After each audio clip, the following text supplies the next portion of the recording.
Hey everybody, welcome back to Two Old Crows Homestead. This is Shelly, and today I'm working on making my garden pretty. So I want to make it an inviting place. I want to make it where I'm growing food and everything, but also some place that I like to come spend time, which I do like to come spend time in the garden. But I like pretty too. So right now, Crystal and I are getting ready to build a trellis like that one right there, but here in the entrance to the garden. And I want to put hardy kiwis on it. So come along as we do that. Ready?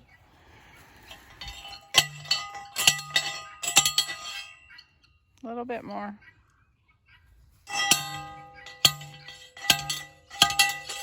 There you go, that'll work. So I have these old rebar posts. They're kind of bent up, funky looking. They were here when we bought the farm. We just randomly find them laying places. And last year I actually used these to stake up my jalapenos in that bed. But this year I'm going to use them as the kind of anchors to put this cattle panel and make a trellis out of it. So I ordered 2 kiwi from Etsy, and when I got them, this did not look like this. They're only about a week old. I've had them in the house. Their soil is still damp, but this one is kind of wilted up. That makes me sad. So anyway, this is with hardy kiwi. There's actually a couple different varieties. This one there's a male and a female plant, and so the female plants are called Annas and the male plants are called meters. And this is what he looks like. He's looked like that ever since we got him. It's kind of hollow in the center where it looks it. I think he's okay though. I hope he is. If you all have planted hardy kiwi, drop me a message down below whether or not you think they're going to live. I hope they do. If they don't, then I'll just get more, I guess. But so my plan is to plant Anna on the trellis, and the male meter has to be within 75 feet of her, and for bees to pollinate and all that kind of stuff. The male does not produce any fruit. And hardy kiwi they kind of look like big grapes, but they're supposed to taste just like regular kiwi. They generally aren't fuzzy like kiwi that you get at the grocery store. So my plan is to, let me turn this around. My plan is to plant meter right there at the corner of the kids' playhouse. I thought about planting it up there on that. I've got that post there that I have bird feeders on and a potted plant. I thought about planting it up there, but if I plant it there, then he can trellis up on the playhouse, which is fine. And it's not, the kids aren't gonna tear it up, it'll be fine. But he can trellis up on that, and then when I get I still have plans to build more raised beds out here. And but when I get to the end of my garden in the back there, I want to put another trellis like this one at the end, and I want to plant more hardy kiwi. So I think that if he's right here on the playhouse, then that's going to be close enough proximity for the bees to pollinate and do their thing, and for us to have all kinds of kiwi. I hope anyway. So we have the trellis up. I don't know how well you can see it in this, but yeah, you can see it pretty good there. We have the trellis up, and I'm going to plant Anna right here. I'm going to dig a hole and plant her, and then like I said, we're going to plant meter right there in the corner of the playhouse. Actually, I might do the back corner because this front corner seems to get cords and hoses and stuff drug up against it. The back corner is probably going to be better. So I'm going to plant him back there, and yeah. Eventually, I want to take down this netting and use it for the sheep that we plan on getting someday. And I'm just using it right now to keep the dogs out of here. But I want to build a fence around this. If any of you all watch, I think it's called Growing Little Country Homestead with Sang. He builds the most beautiful fences and gates, and it's all out of wood, just pieces of wood, and he makes it, it's just absolutely beautiful. Y'all should go check him out. His fences are so pretty. I would love to do something like that. I just don't think I'm as talented as Sang is, nor do I have the patience. So it's probably going to end up being welded wire or woven wire with some cedar post at the corners, and it'll still look okay, but yeah, I want to have some kind of fencing.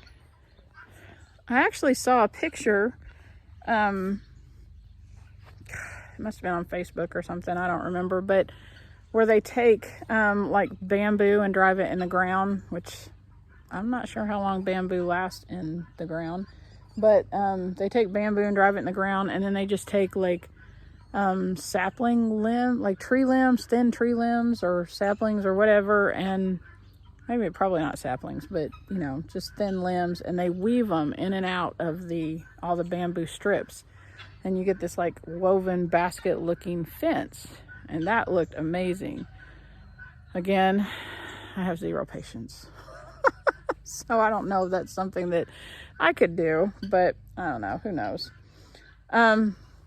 So yeah, let me dig a hole and get Anna in the ground, and I'll be right back.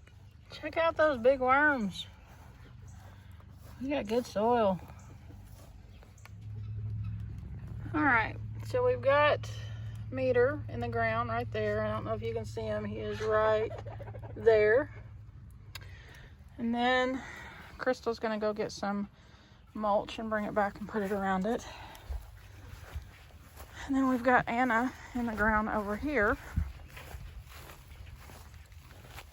She's right there. Hopefully her leaves will come back to life, and we will get some hardy kiwi. I wanted to show you around what's growing in the garden. The lettuce and cabbage is taken off. And then, I wonder if that's carrots that I planted last year. That looks like carrots. Huh.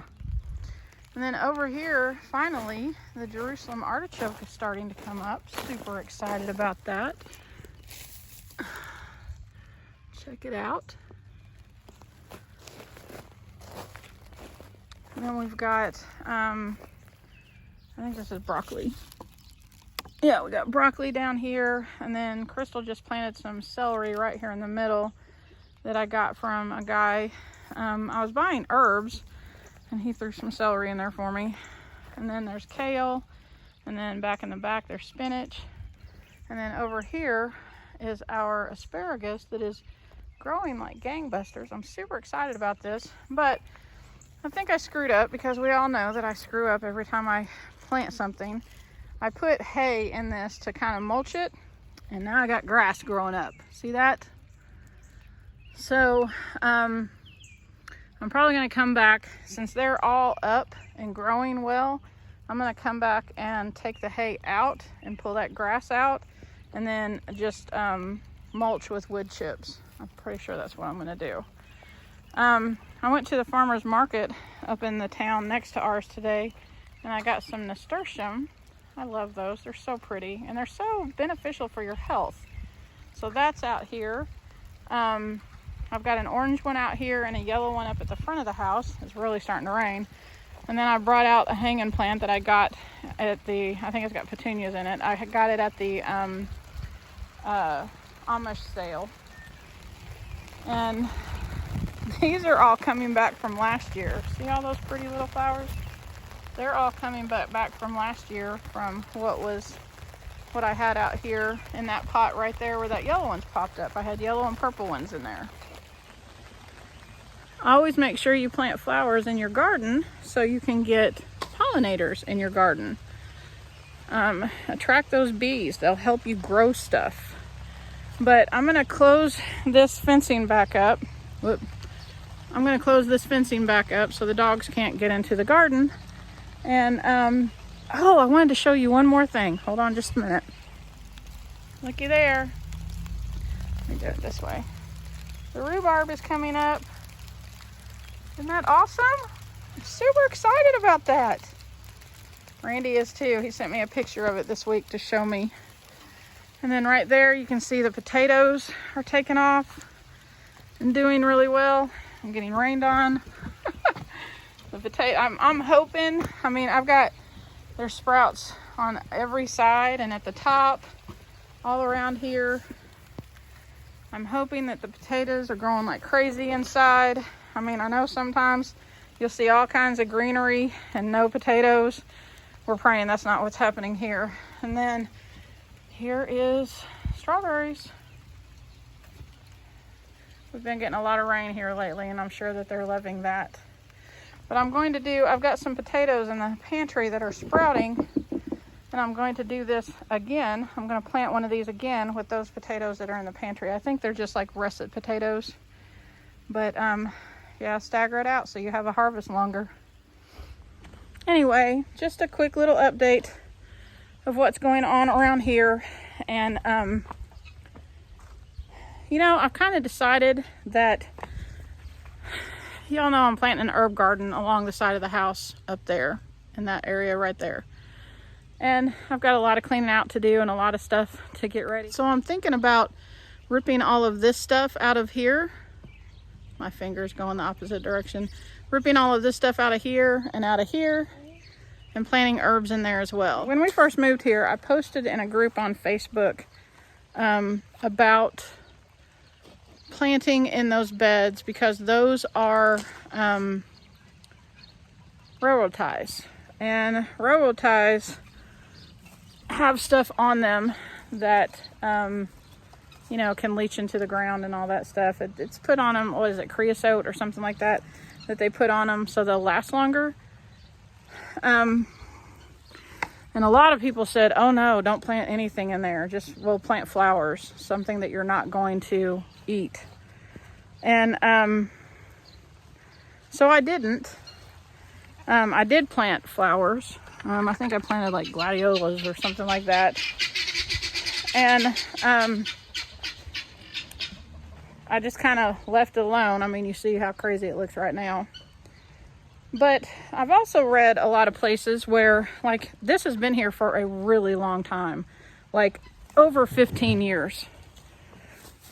And I've also read places where they say that, I mean, after so long, whatever chemicals were in them have left them and leached out into the ground anyway. So it's not that big a deal. I'm finding articles going both ways. So let me know what you think. If you know anything about that, I would like to have, you know, an herb garden right there. I mean, my back door is right there, and I would come out the back door and they would be right there. And that would be very convenient. Not that right around the corner of the house, that's very convenient too. But this year I'm like maximizing my growing space. I'm looking for places to plant everything. And you know I need flowers for pollination and all that kind of stuff, but I'm even like, you know, thinking about ripping some things out because I want that space for food. But in the quest to do that, I'm also checking to make sure that what I'm ripping out isn't something that could be used for medicine. So it's exhausting, y'all. But let me know what you think about the railroad ties. Tell me what your experience has been with that. Anyways, I hope y'all have a blessed weekend, and I will see y'all later. Bye. Yeah, God bless you. Have a great day.